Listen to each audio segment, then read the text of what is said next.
Bueno, cuando miraba y pensaba en cuanto a la unidad, pero no podía no considerar, hermano, que si hay algo eh, que distingue a las sociedades y al mundo entero, en realidad, y a las diferentes culturas, es el separatismo, es el separarse y segregar a las personas. eh, y cuántas veces probablemente nosotros mismos lo hicimos o lo hacemos.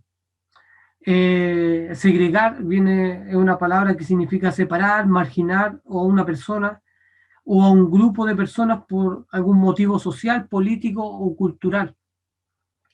Y en el mundo entero los seres humanos van juntándose con otros seres humanos, ¿cierto? Ya sea por fines de cultura, a nivel socioeconómico, intelecto y varios intereses.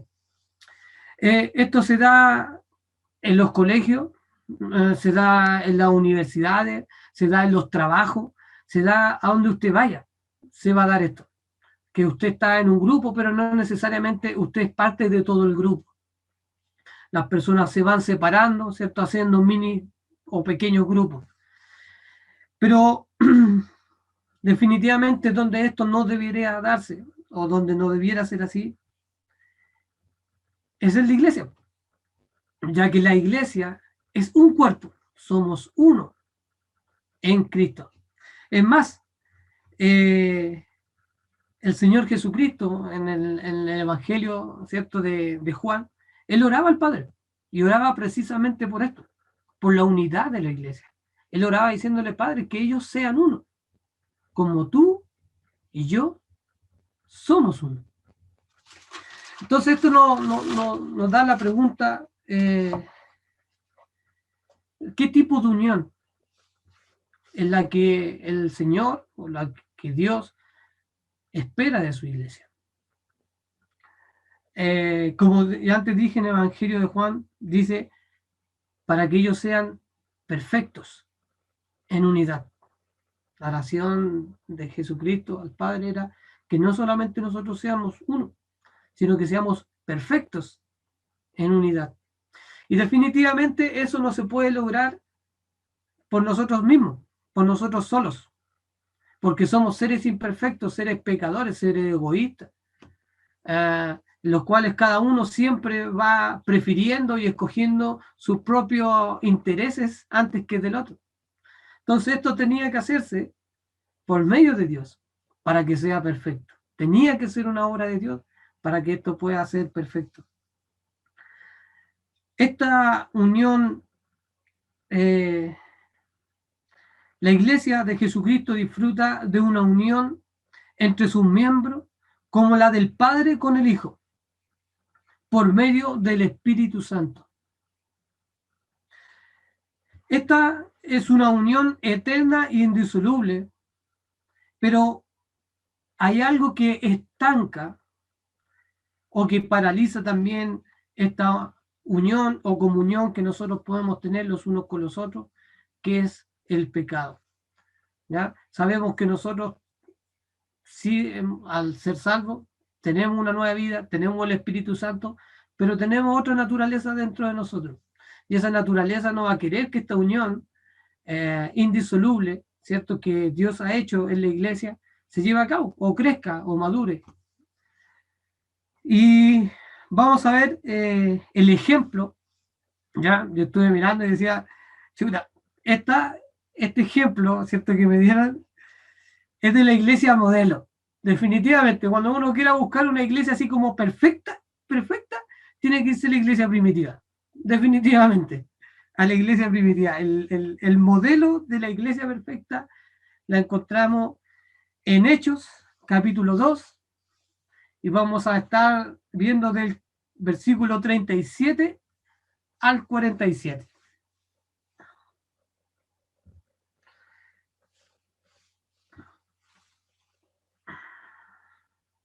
Como ya leí, antes les nombré el título, la unidad de la iglesia, y vamos a ver por lo menos 3 puntos.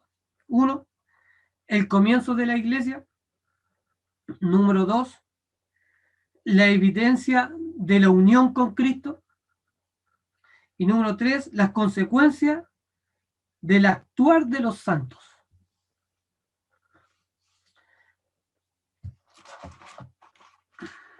Número 1, el comienzo de la iglesia. Voy a leer desde el versículo 37 al 47 para ustedes. Dice así la palabra del Señor. Al oír esto, se compungieron de corazón y dijeron a Pedro y a los otros apóstoles: varones hermanos, ¿qué haremos?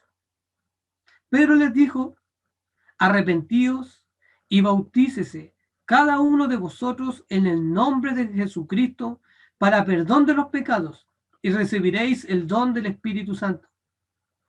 Porque para vosotros es la promesa, y para vuestros hijos, y para todos los que están lejos, para cuantos el Señor nuestro Dios llamare. Y con otras muchas palabras testificaban y les exhortaban diciendo: sed salvos de esta perversa generación. Así que los que recibieron su palabra fueron bautizados, y se añadieron aquel día como 3,000 personas, y perseveraban en la doctrina de los apóstoles, en la comunión unos con los otros, en el partimiento del pan y en las oraciones. Y sobrevino temor a toda persona, y muchas maravillas y señales eran hechas por los apóstoles. Y todos los que habían creído estaban juntos y tenían en común todas las cosas, y vendían sus propiedades y sus bienes, y los repartían a todos según la necesidad de cada uno.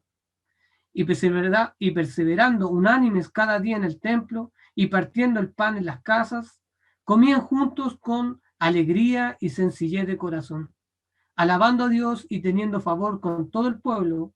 Y el Señor añadía cada día a la iglesia los que habían de ser salvos. Qué maravillosa narración, qué maravillosa. Y lo primero que vamos a ver, como ya antes dije, el comienzo de la iglesia. ¿Ya? Luego de haber sido llenos del Espíritu Santo, ¿cierto? En Hechos 2, ¿cierto? Ellos estaban reunidos obedeciendo el mandato de Cristo antes de irse, ¿cierto? Les dijo: no se vayan, sino que esperen la promesa que le hice, que un día vendría el Espíritu Santo. ¿Por qué? Porque sin el Espíritu Santo no puede o no se conforma la iglesia. Entonces vemos que la iglesia se conforma en Hechos 2. Después de recibir, ¿cierto?, el Espíritu Santo, ese mismo hombre que vemos que por mucho tiempo vivió según los comentaristas, con una amargura en su corazón, ¿cierto?, por haber negado a su Señor, a su Maestro 3 veces. Ese mismo hombre ahora se levanta por el poder del Espíritu Santo, guiado por el Espíritu Santo, y predica. ¿A quiénes? Predica a las mismas personas que hace un tiempo atrás gritaban a Cristo, a Pilato, de Cristo: crucifíquenle, crucifíquenle. Al oír esta predicación, el Espíritu Santo obra en el corazón de las personas, ¿cierto? Ya que es el Espíritu Santo el que hace la obra para convencer a las personas, ¿cierto?, por medio de la predicación de la palabra. Y estas personas preguntan, al oír esto, dice versículo 37, se compungieron de corazón.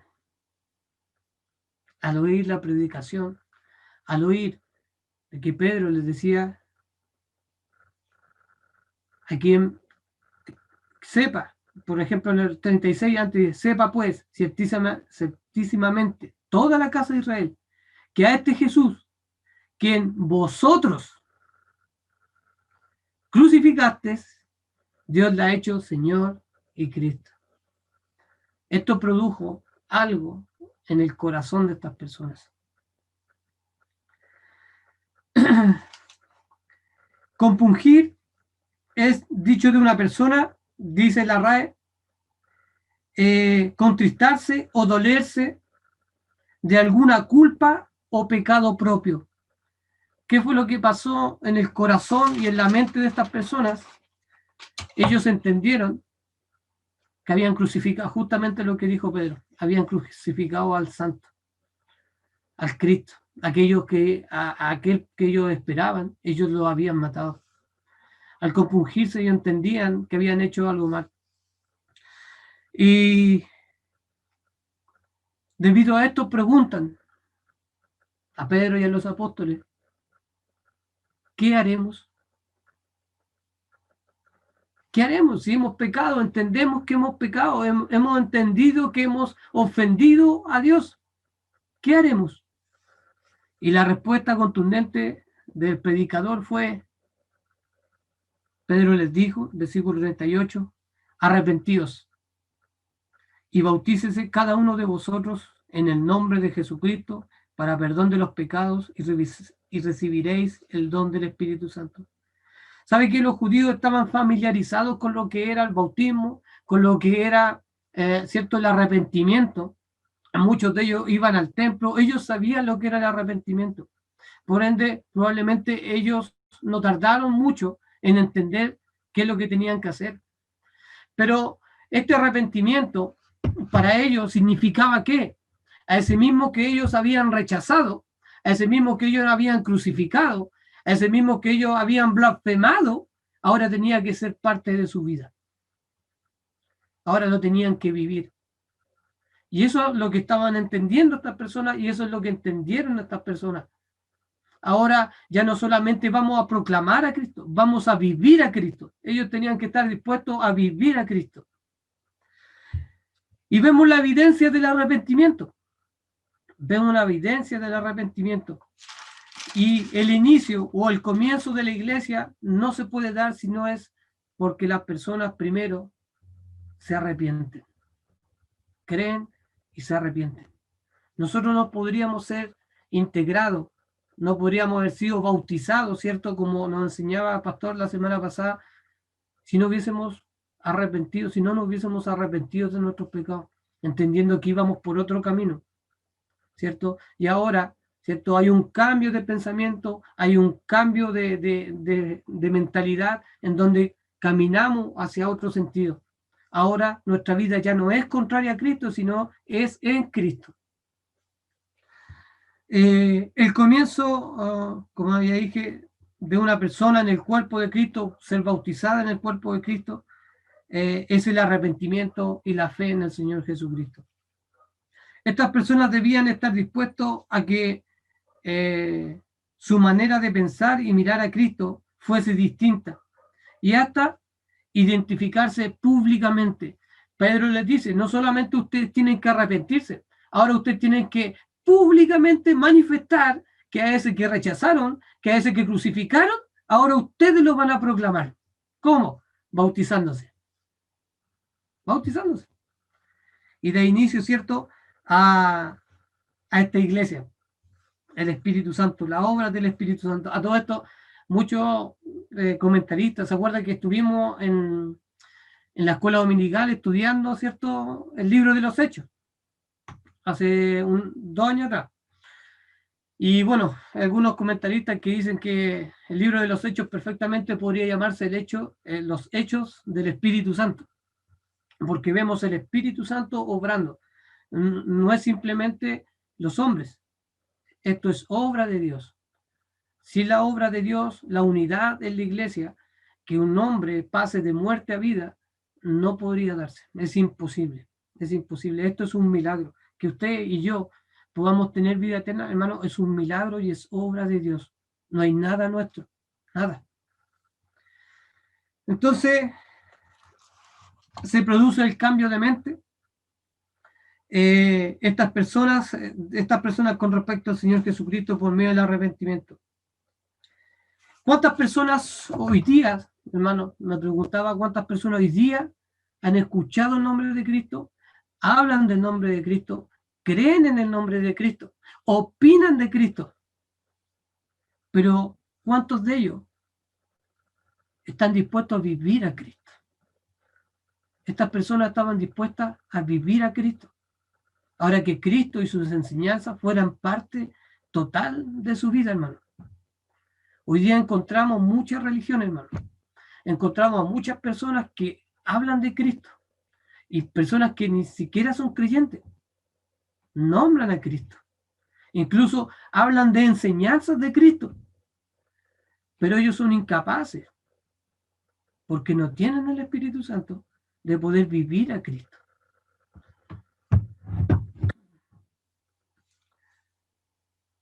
Como diría Pablo, para mí, unos años más tarde, para mí el vivir es Cristo y el morir es ganancia.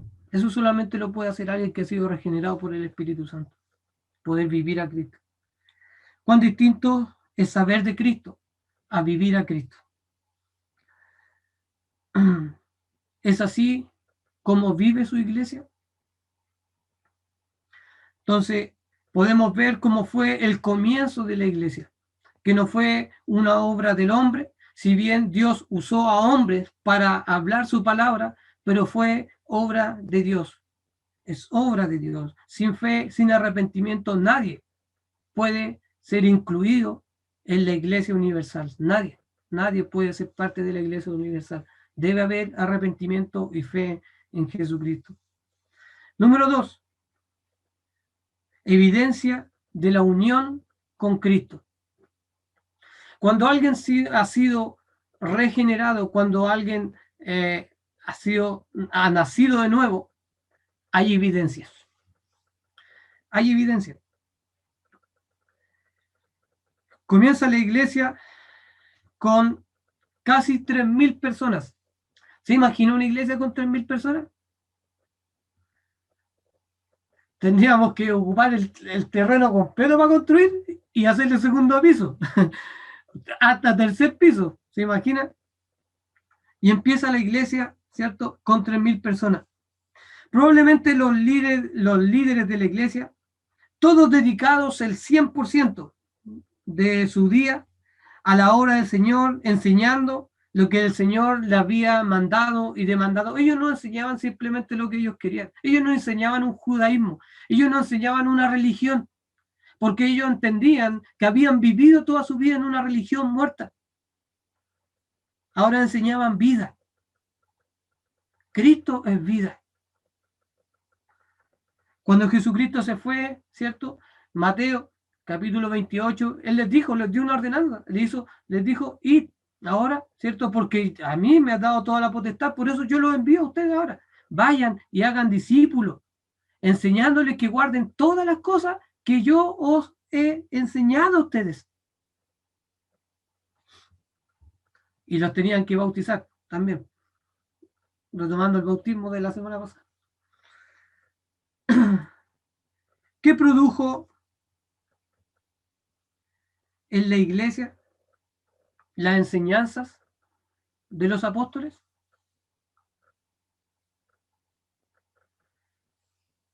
El ser hecho uno en Cristo. ¿Qué produjo el Espíritu Santo? Que todas esas personas, esas 3.000 personas, hermano, 3.000 personas vivían en una unión. ¿Se imagina 3.000 personas en una unión?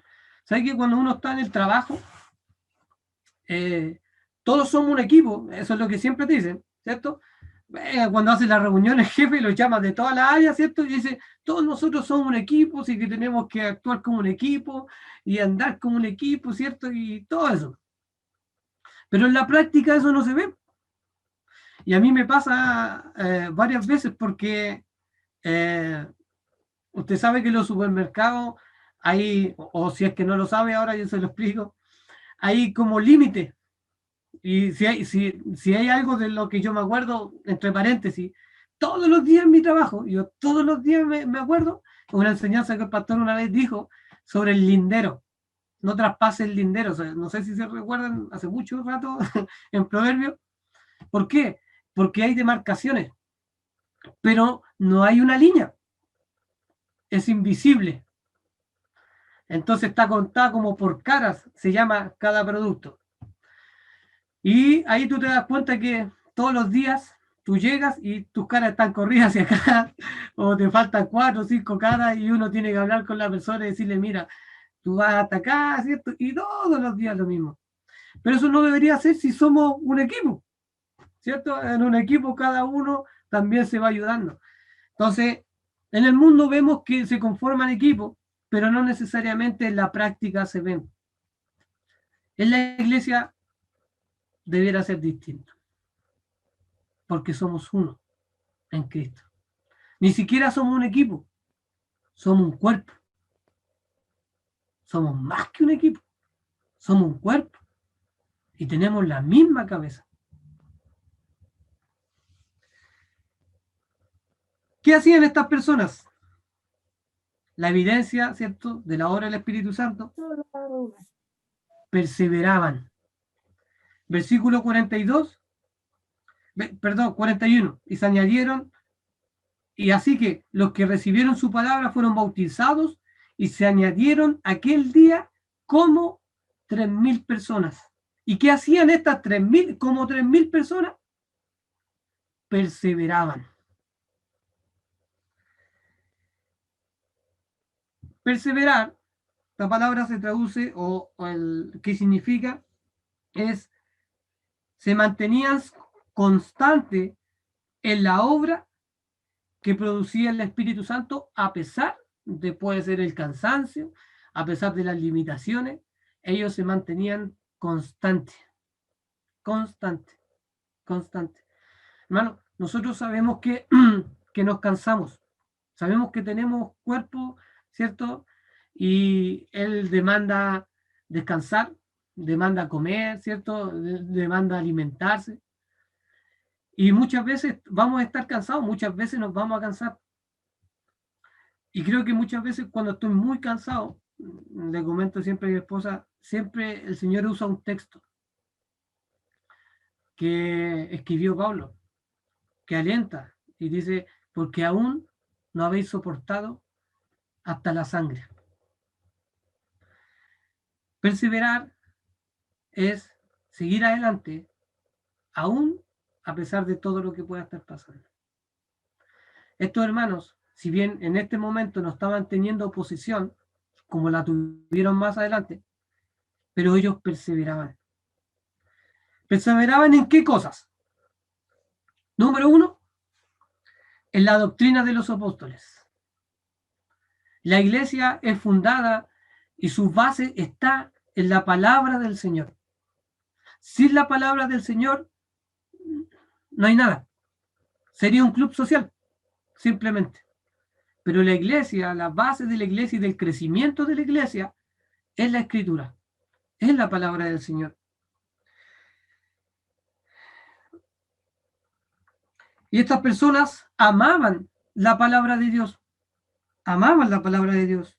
Es la única manera la palabra de Dios es la única manera de conocer y ser transformados a la imagen del Señor. La exposición constante a la escritura es lo único que va a cambiar mi vida, es lo único que va a cambiar mi carácter y hacerlo más parecido a Cristo. No hay otra cosa, no existe otro antídoto, no existe otra cosa. Es la exposición continua, constante a la escritura. Y estas personas amaban las escrituras. Amaban las escrituras. ¿Por qué amaban la escritura? El amor a la escritura, además, es una evidencia de que amo al Señor y que el Señor está en mí. Jesucristo lo dijo en Juan 14:23, respondió Jesús y les dijo, el que me ama, mi palabra guarda. Mi palabra guarda. Estas personas amaban la escritura y producto de que amaban la escritura podrían perseverar.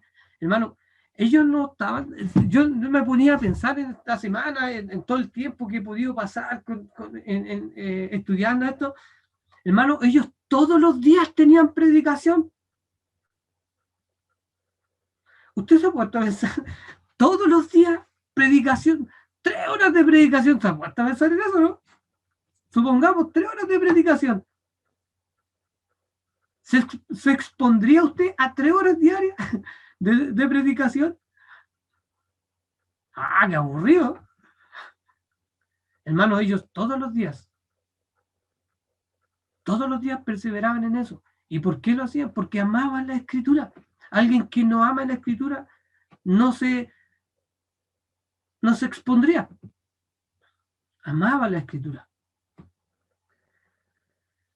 No cesaban de escuchar ni enseñanzas ni la escritura. El versículo 46 dice, perseveraban unánimes cada día en el templo, todos juntos. Era como que vamos todos para allá, vamos todos para acá. ¿Qué hay que hacer ahora? Vamos a orar, ya, vamos todos a orar. ¿Qué hay que hacer ahora? A leer la escritura, vamos todos a leer la escritura.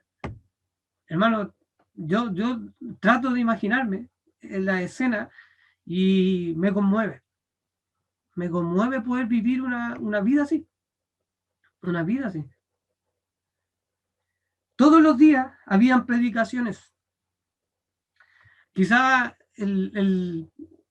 las personas que experimentan más estas cosas puede ser justamente Cristian, ¿cierto? Porque en las cárceles ellos obligadamente, ¿cierto? Tienen que todos los días guardar oración. Obligadamente, todos los días tienen predicación. Pero, ¿qué pasa cuando salgo al medio libre?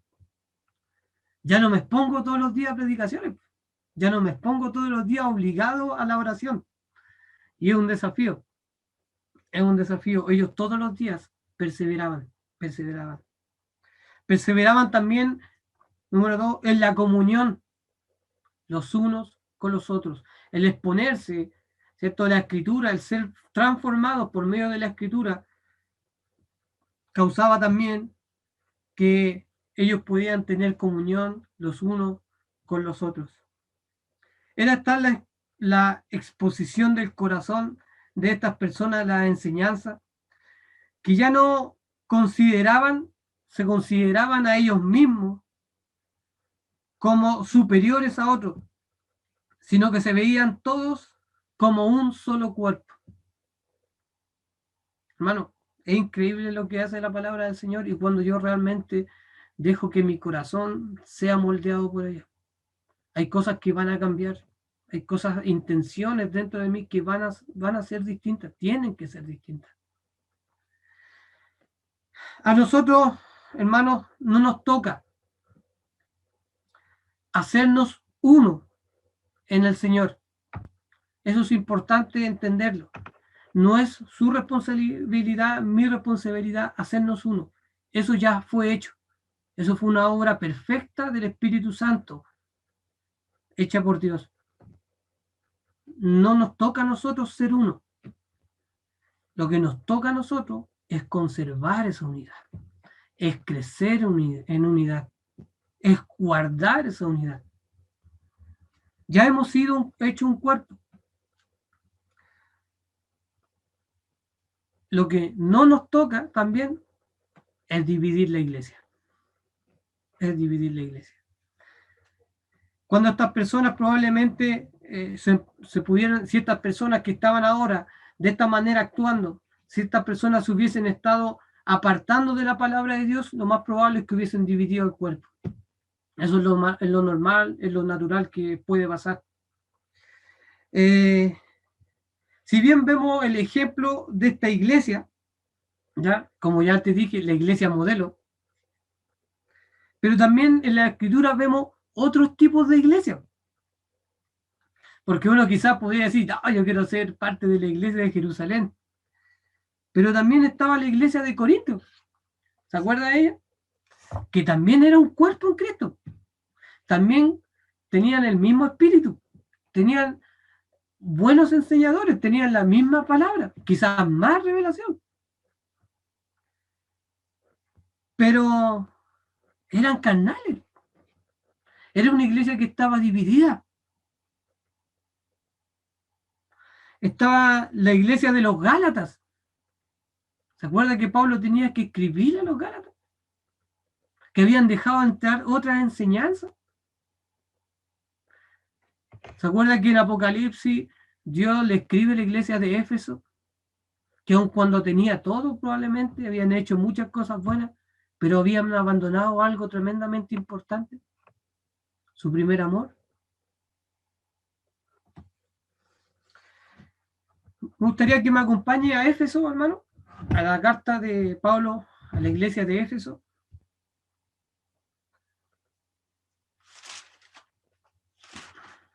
Que la leímos el día jueves, ¿se acuerdan? ese mismo pedazo, ese mismo extracto. Voy a leer del versículo 1 al versículo 3. El título dice, la unidad del Espíritu. Y Pablo dice en el versículo 1, yo pues, preso en el Señor, os ruego que andéis como es digno de la vocación en que fuisteis llamados, con toda humildad y mansedumbre, soportándoos con paciencia los unos a los otros en amor, solícitos en guardar la unidad del Espíritu en el vínculo de la paz. Pablo exhorta por medio de un ruego a los hermanos que se comporten en la práctica conforme a su posición celestial. Cada uno de nosotros tenemos una posición. Ya estamos ahí en los cielos. Dios ya nos ve en los cielos. Somos ciudadanos del cielo. Pero no siempre nos comportamos en la práctica como ciudadanos del cielo. O a la imagen de Cristo, como debiéramos ser. Y eso es lo que Pablo le dice. Cada uno de los creyentes fue llamado a ser ciudadano del cielo. Y es su deber, hermano, es nuestro deber manifestar por medio de nuestro carácter al Rey de los cielos, a nuestro Señor Jesucristo. Es nuestro deber.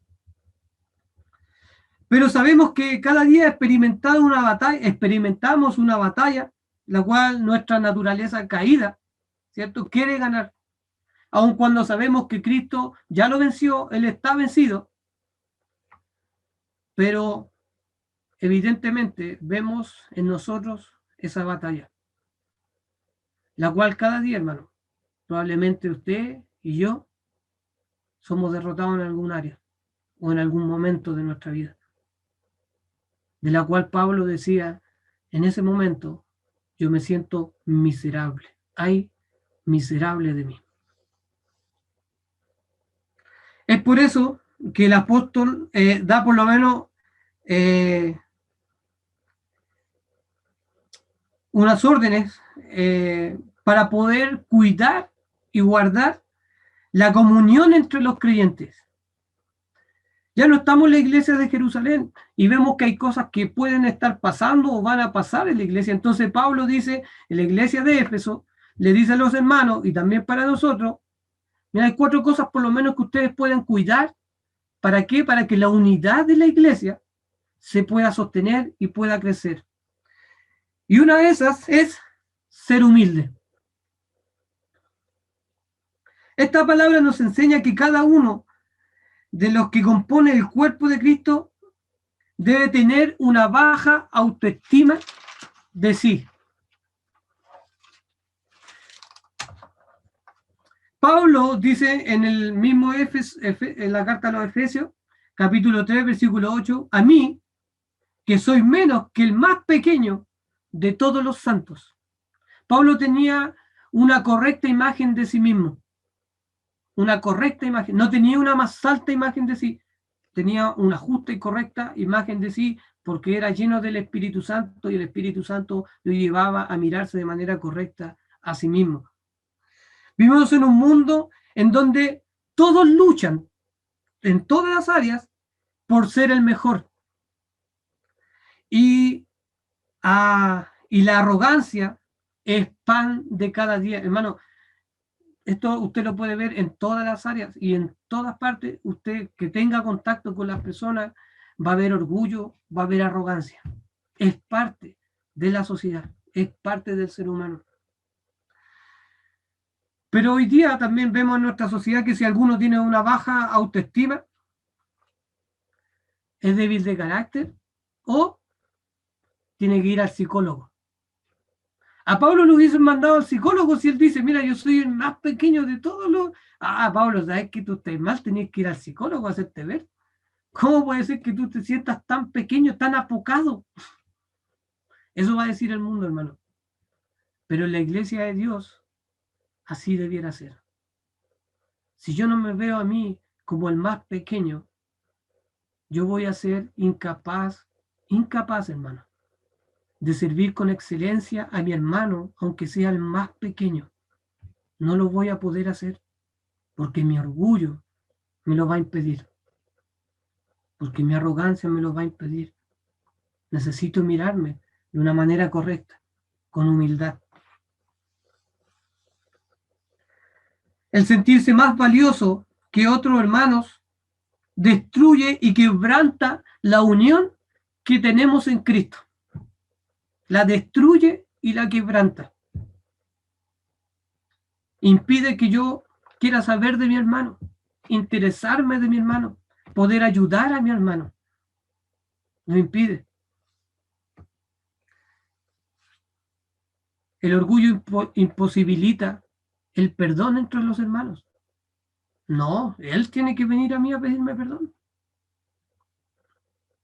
¿Qué se cree que me ofende? ¿Ha escuchado la frase? ¿Conmigo no? Ese es orgullo. Ese es orgullo. Muchas veces personas hablarán de nosotros, hermanos, de usted, de mí. Muchas veces personas dentro de la iglesia, fuera de la iglesia, van a hablar mal de uno. Y esto va a doler, porque duele. El orgullo duele. Pero cuando esto empieza a causar algo dentro de su corazón, ¿cierto? Ese furor que pueda empezar a crecer,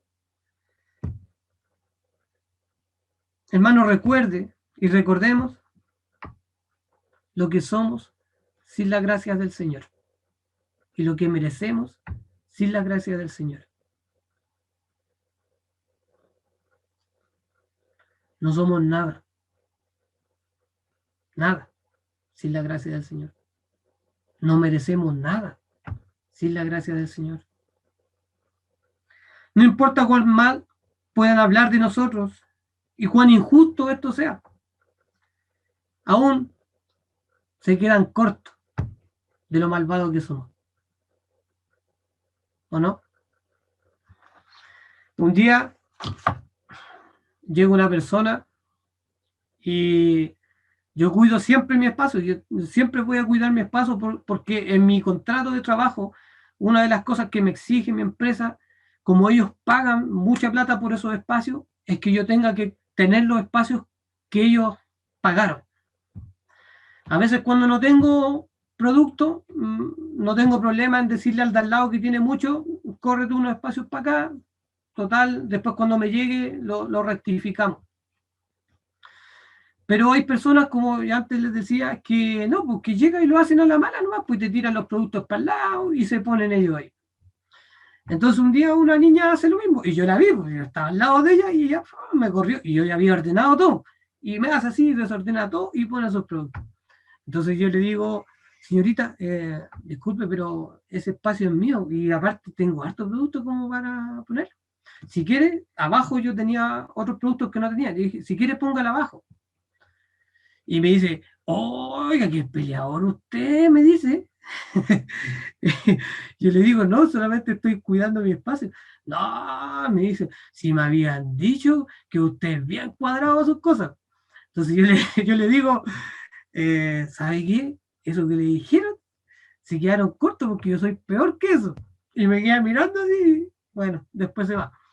Pero hermano, en realidad eso es así.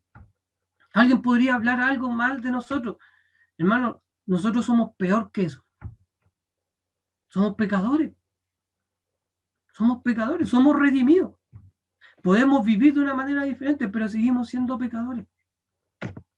Y sin la gracia del Señor no somos nada. Recuerde la gracia del Señor.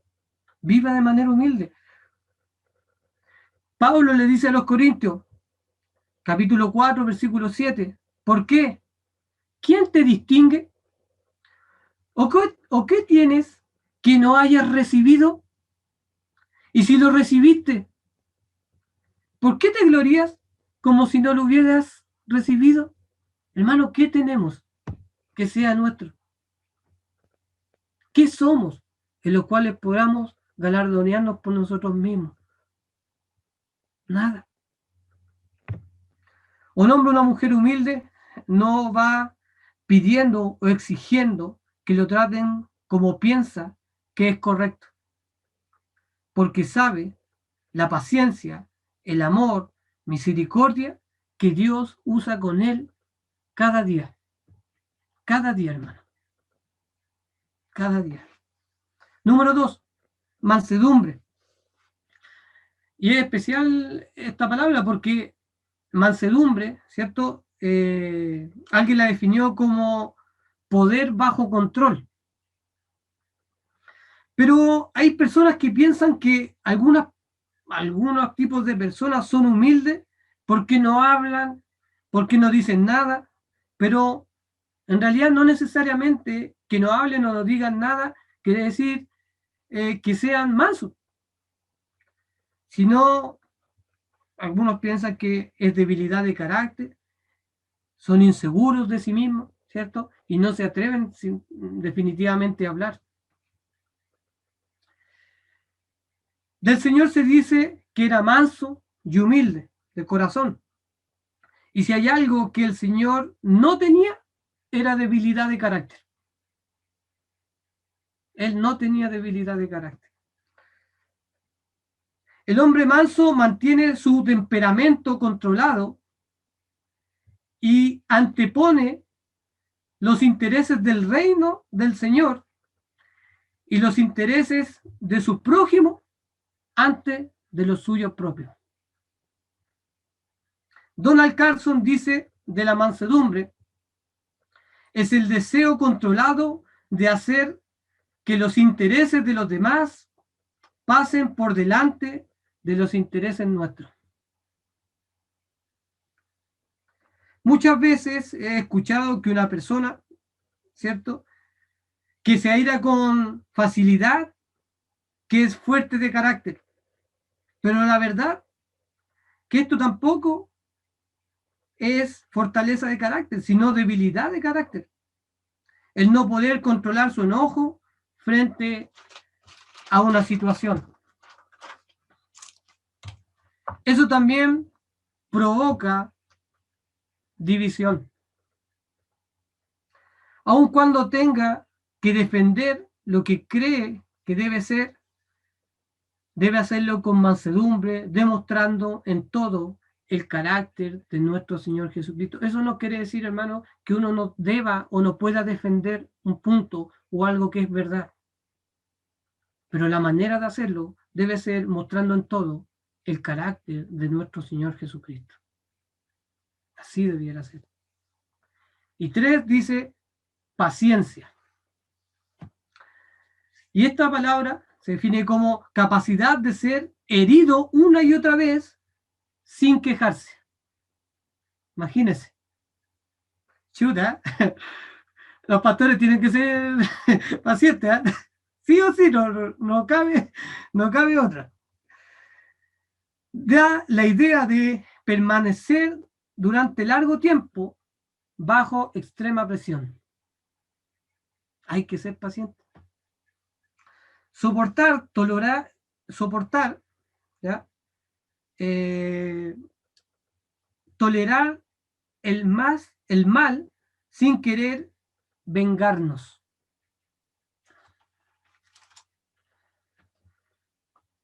Pablo mezcla estas palabras, paciencia y soportar. Dice, soportándonos con paciencia. Entonces, soportar es tolerar el mal sin querer vengarme. Y paciencia es la capacidad de ser herido una y otra vez. Ahora, todo esto en amor. Todo esto en amor. Debe ser en amor.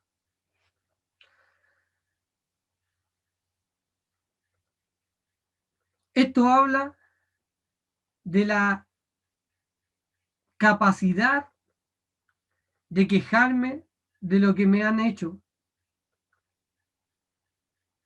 y restringe ese deseo de devolver golpe por golpe. Hermano, en nuestra naturaleza, cuando nos dañan, cuando nos hieren, lo natural es querer devolverlo. Pero esta capacidad fue dada por Dios para sus hijos, para no devolver, golpe por golpe. No devolver golpe por golpe, sino poder mirar estas ofensas como Cristo las miraría. Que cuando lo escupía, ¿qué hacía? Lo apiedraban. Esa capacidad, manso y humilde.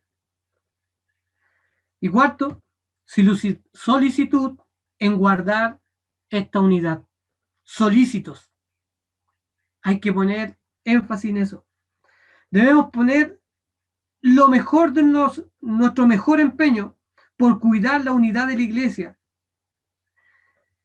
Si alguien me ha ofendido, si alguien me ofende, si alguien lo ofende a usted, hermano, tiene la escritura. La escritura nos enseña cómo usted puede tratar a su hermano sin ofenderlo de vuelta, sin causar una división. La escritura lo dice.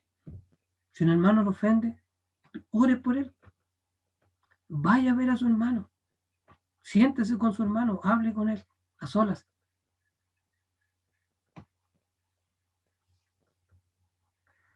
Primero, para ser solícito, para guardar esta unidad, necesito yo cuidarme del pecado. Yo primero cuidarme del pecado. Porque si yo ofendo a Dios, yo ya no tengo comunión con Dios. Por ende, tampoco tengo comunión con mi hermano. Yo no puedo decir, ¿cierto? O si tengo algo contra mi hermano, no puedo decir que tengo comunión con Dios. ¿Me entiende? Viceversa.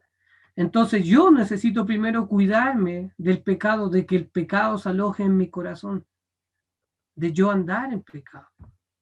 Necesito cuidarme y andar en santidad cada día. Cada día debo procurar la santidad. Procurando la santidad, procuro la unión del cuerpo de Cristo. Pero no solamente en mí.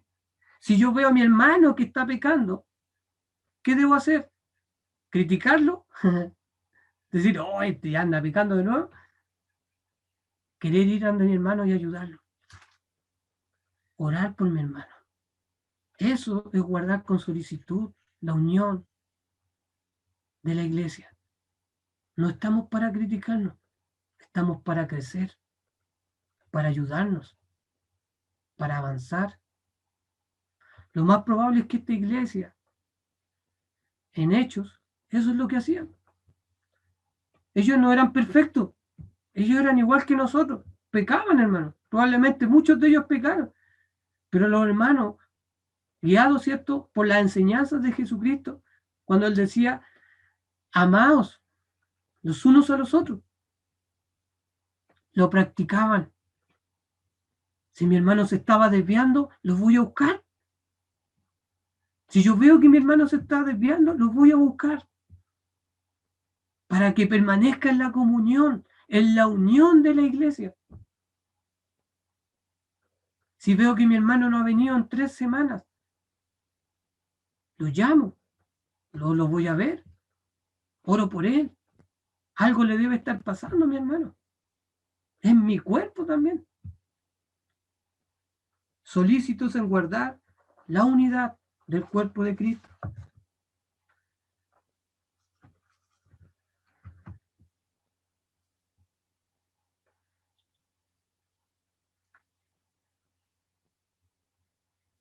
Ellos perseveraban. También, vuelva a Hechos, ellos perseveraban también en la obediencia a los mandatos del Señor, el partimiento del pan.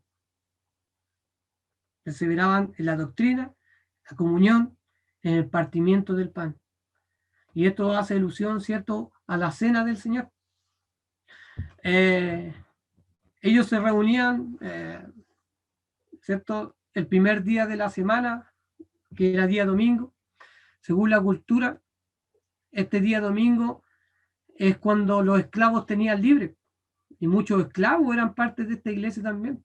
Entonces ellos, estos días, ¿cierto?, también celebraban junto a ellos, que ellos también eran parte de la iglesia. Ellos no podían, probablemente, algunos de ellos no podían ir todos los días por su trabajo, pero muchos otros hermanos sí, que permanecían juntos. También perseveraban en las oraciones. Cada día se juntaban para orar. Y como yo antes nombré a Cristian, sabía algo que cuando yo visitaba la cárcel de San Miguel, a mí me llamó profundamente la atención. Un día el hermano César Hidalgo, algunos de ustedes lo conocen, él me decía, no, hoy día me toca guardar la vigilia. ¿Qué guardar la vigilia? Decía yo. Y él decía que no, porque un hermano o varios hermanos se turnaban de las 12 o de las 10, no me acuerdo, supongamos de las 12 hasta las 2 de la mañana, oraban por algo específico. Tantos hermanos, 5 hermanos se levantaban a orar de las 10 hasta las 2. Después ellos se acostaban y otros hermanos, 5 más, por ejemplo, se levantaban de las 2 hasta las 4 orando por lo mismo. Y después se iban a acostar y se levantaban así sucesivamente toda la noche. Toda la noche. Me acordé de eso. Justamente de eso me acordé cuando perseveraban en las oraciones. Cada día en el templo. Seguramente, y en realidad yo creo que tiene que haber sido así, sus líderes eran un ejemplo para ello en este tema. Si usted lo ve en Hechos 1:14, si da vuelta la hojita, 2 hojitas, por lo menos para mí, después en el versículo 13 dice, y entrados subieron al aposento alto donde moraban Pedro, Juan, ¿cierto? Y nombra a todos los apóstoles. Y después dice el versículo 14, todos estos, los apóstoles, los líderes de esa iglesia que se había constituido en Hechos 2, ¿qué hacían? Perseveraban unánimes en oración y ruego. Probablemente el ejemplo de ellos fue lo que se replicó en la iglesia.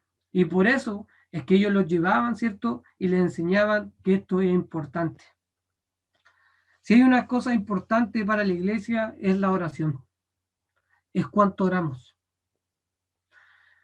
La iglesia primitiva, hermano, oraba. Definitivamente oraba. Yo me veo años luz, pero también me veo desafiado. De verdad, hermano, yo miro lo que ellos hacían y el Señor me ha desafiado. Este debe ser un año distinto. Debe ser un año distinto para nosotros. El mirar el ejemplo de esta iglesia y lo que produjo también en las personas el ejemplo de esta iglesia debe ser un desafío para la iglesia del Señor en Emmanuel. Si un creyente era tomado preso, ¿qué hacían los hermanos? Se reunían a orar. Si un hermano necesitaba algo, se unían y oraban. Si había algún conflicto en la iglesia, se unían y oraban para que el Señor les diera la respuesta para poder solucionarlo.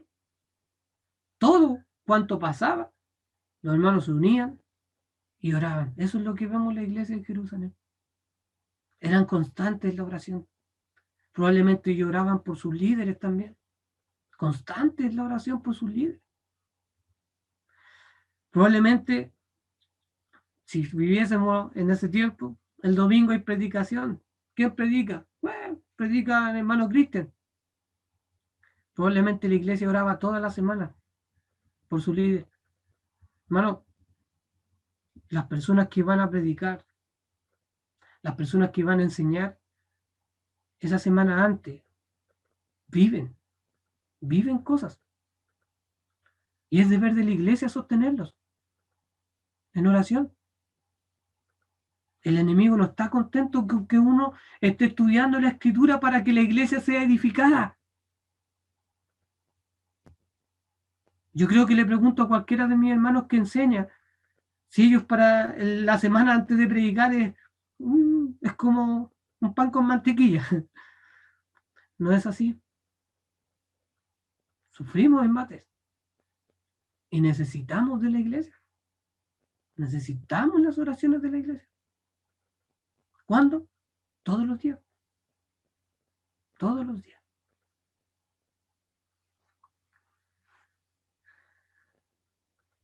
Y la pregunta es, ¿cuánto oramos? ¿O realmente oramos? Creo que ellos nos han desafiado. Nos desafían en ser constantes también en la oración. Compartían también, eran constantes y compartían de lo que el Señor le había provisto. Versículos 44 y 45 dice, y vendían sus propiedades y sus bienes y lo repartían a todos según su necesidad, según la necesidad de cada uno, y perseverando unánimes cada día en el templo y partiendo el pan en las casas, comían juntos con alegría y sencillez de corazón.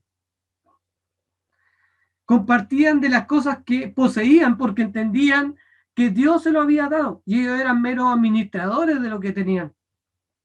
Y lo querían, y salía de ello poner las cosas en común, pensando que si yo tenía algo, en realidad no era solo mío, sino tuyo también, ya que nos los proveyó nuestro mismo Dios, nuestro mismo Dios.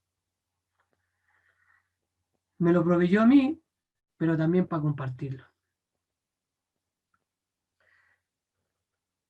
El hacer esto también los desligaba del valor que las personas y los seres humanos les damos por lo general a ciertas cosas materiales y que nos impide tener el tiempo necesario para perseverar cada día en lo que el Señor nos ha demandado. Esto también los llevaba a suplir por este medio a aquellos que padecían necesidades. Hermano, el tener esa mirada, esa perspectiva de las cosas que tenemos es tremendamente beneficioso para mí y también para la iglesia. Eso no quiere decir que usted tiene que vender su casa, hermano, y dar la plata a la iglesia. No se trata de eso, sino que la idea acá es que ellos no veían más importantes las cosas materiales que lo espiritual, que la unión de la iglesia, que cuidar la unión de la iglesia. Si a alguien le faltaba, los hermanos daban.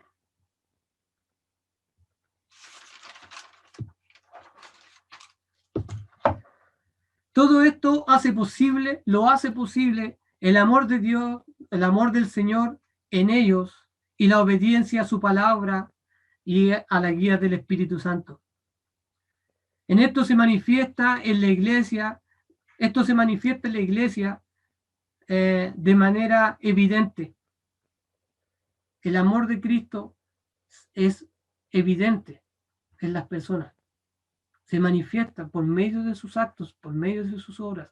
Si alguien dice que ama al Señor, debe haber obras, debe haber evidencia. Número 1, entonces, el comienzo de la iglesia. Número 2, evidencia de una unión con Cristo. Y número 3, las consecuencias del actuar de los santos. El actuar de esta iglesia, como actúa esta iglesia, no pasó desapercibido. No pasó desapercibido. Versículos 43 y 47. Y sobrevino temor a toda persona y muchas maravillas y señales eran hechas por los apóstoles. Y el 47, alabando a Dios y teniendo favor con todo el pueblo. Y el Señor añadía cada día a la iglesia los que habían de ser salvos.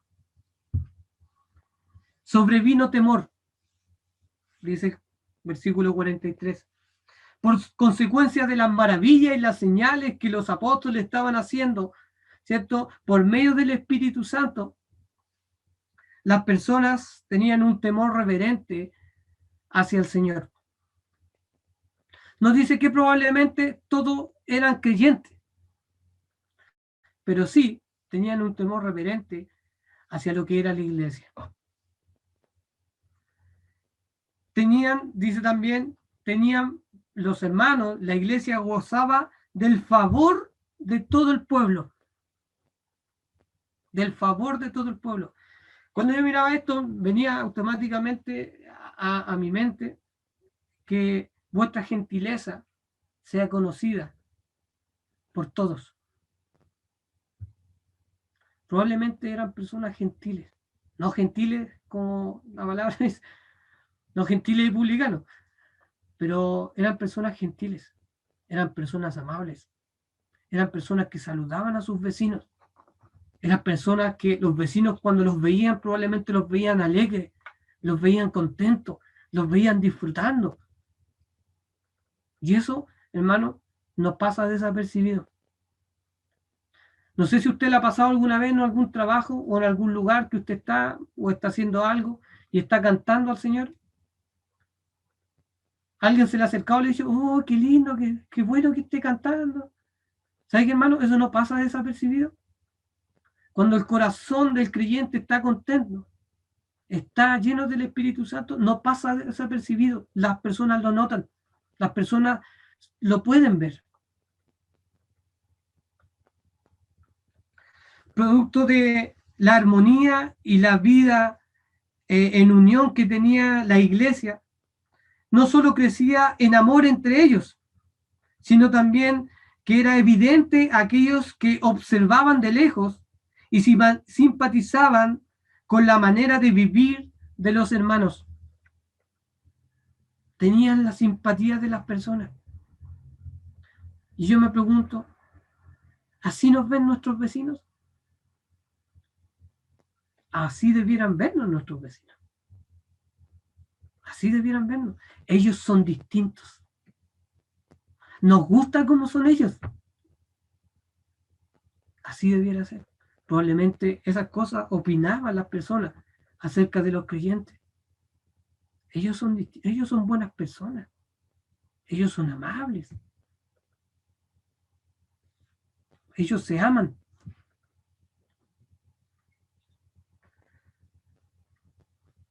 Mateo 5:16 dice lo siguiente. Así alumbre vuestra luz delante de los hombres. Hermanos, cada uno de nosotros es la luz.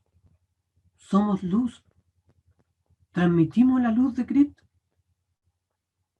Y el Señor les dice que así alumbre vuestra luz delante de los hombres. ¿Para qué? Para que vean vuestras buenas obras. Buenas obras. Estar en luz se traduce en buenas obras. Y, en definitiva, glorifiquen a vuestro Padre que está en los cielos. Mis buenas obras glorifican a Dios. Dios debe ser glorificado por medio de las obras de su iglesia.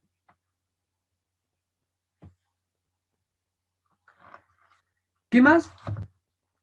El Señor añadía cada día.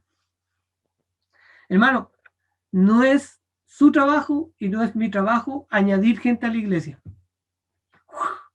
Porque a veces algunos salen duros, ¿cierto? Es obra del Señor. Si usted fue añadido a la iglesia, probablemente Dios usó un utensilio, ¿cierto? Los cuales somos nosotros. Pero fue Dios quien lo trajo. El versículo 39 del capítulo 2 dice, porque para vosotros es la promesa y para vuestros hijos y para todos los que están lejos, para cuantos el Señor nuestro Dios llamaré. El Señor nos llama, el Señor nos atrae, el Espíritu Santo nos convence y somos añadidos a la iglesia. Lo que sí nos compete a nosotros es ser obediente al mandato de Dios. Eso nos compete a nosotros, ser obediente al mandato de Dios.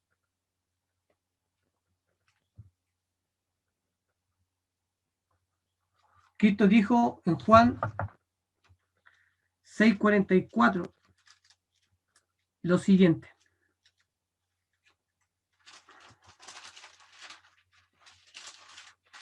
Ninguno puede venir a mí si el Padre que me envió no le trajere. Nadie puede venir a Dios sin la obra del mismo. Y yo le resucitaré en el día postrero. Nadie puede venir a Dios sin la obra de Dios. La salvación de principio a fin es obra del Señor y sus hijos nos toca el ser fiel a Él y a su palabra, haciendo cuanto Él nos ha demandado, y Él seguirá, por consecuencia, añadiendo a su iglesia los que van siendo salvos, los que Él ha determinado que lleguen a la iglesia de Manuel, van a llegar, mientras su iglesia sea obediente a su palabra.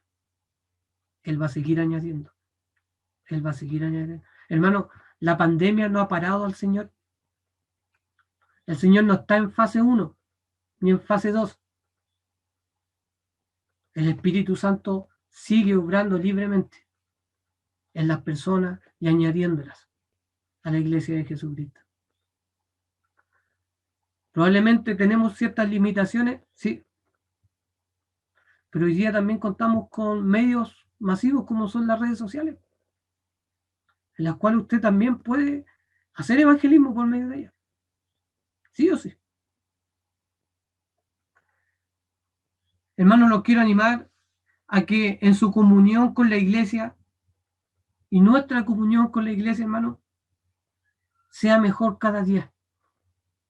Vaya creciendo. Es nuestro deber, hermano. Es nuestro deber mantener esa comunión. Siempre, hermano, siempre hay alguien a quien yo puedo ayudar. Siempre hay alguien a quien yo puedo animar. Siempre hay alguien en quien yo puedo poner por obra los dones que Dios me dio. Siempre, hermano. Siempre hay un hermano necesitado. Siempre. Siempre. Mire, ya para ir terminando, en Efesios 4, vuelvo un poquito ahí.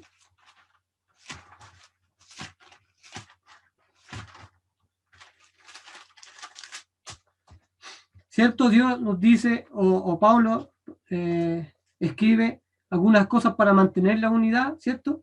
Pero también dice en el 6, porque ya somos uno y tenemos el mismo Dios, el mismo Padre, el cual es por todo, o sea, es sobre todo y por todo y en todo. Tenemos lo mismo, hermano. Ese mismo Espíritu Santo que estaba en la iglesia de Hechos 2 es el mismo Espíritu Santo que usted y yo tenemos. Tenemos la misma palabra, tenemos el mismo bautismo, tenemos el mismo Dios. Es lo mismo. ¿Y qué hace? Después nos dice que ese Dios, para mantener esta unión, ¿cierto? También dio regalos a la iglesia. ¿Qué? Dio pastores y maestros. Regalos a la iglesia, dio dones, regalos, pastores y maestros. ¿Para qué? Para que el cuerpo se fuese edificando a fin de llegar, dice, a la medida de la estatura de la plenitud de Cristo. ¿Qué producía esto? Versículo 15 del capítulo 4, sino que siguiendo la verdad en amor, crezcamos en todo en aquel que es la cabeza. ¿Quiénes? Todos crezcamos. Esto es en Cristo. Todos nosotros creciendo en Cristo. Versículo 16, de quien todo el cuerpo, todo de nuevo, todo el cuerpo, todos, cada uno de nosotros, bien concertado y unido entre sí por las coyunturas, ¿qué hacen? Que se ayudan mutuamente. Mutuamente. El cuerpo se ayuda. Todo el cuerpo. No hay parte del cuerpo que no pueda ayudar a otra parte del cuerpo. No existe. Todo el cuerpo se ayuda. Siempre va a haber alguien, hermano, en quien yo puedo aportar. Siempre. Siempre. No importa cuán pequeño o cuán grande yo sea. Siempre. Sigamos creciendo y sigamos conformándonos en nuestro carácter a la imagen de nuestro Señor Jesucristo. Las coyunturas se ayudan mutuamente, todas las coyunturas. No hay uno solo de los que formamos el cuerpo de Cristo que no pueda ayudar. Pero sin amor es imposible que todo esto se haga. Sin amor es imposible. El amor cubre multitud de pecados. El amor echa fuera el temor. El amor me lleva a abandonar mis planes, mis propósitos propios, para servir al Señor sirviendo a sus hijos. El amor mantendrá la unión del cuerpo. Le invito a orar.